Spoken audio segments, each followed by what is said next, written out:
TET अट रद्द करण्यासह प्रमुख 14 मागण्यांसाठी अहिल्यानगर जिल्ह्यातल्या शिक्षक संघटनाही आक्रमक झाल्याचं दिसलं।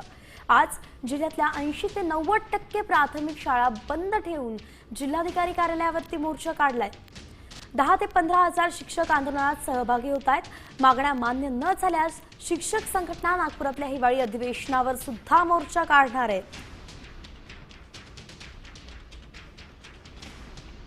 राज्यातील सगळ्या संघटना रस्त्यावर आज उतरत आहेत।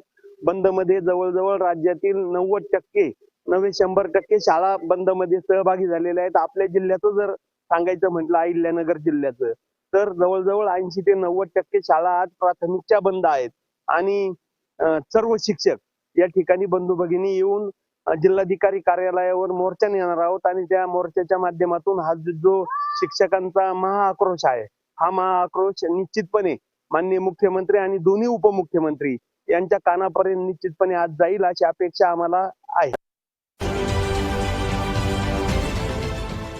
देश विदेशातील प्रत्येक घडामोडींचे लाईव्ह अपडेट मिळवण्यासाठी आता साम टीव्हीच्या सर्व सोशल मीडिया प्लॅटफॉर्मला लाईक, फॉलो आणि सबस्क्राईब करा। तसंच सर्व नोटिफिकेशनसाठी बेल आयकॉन प्रेस करायला विसरू नका।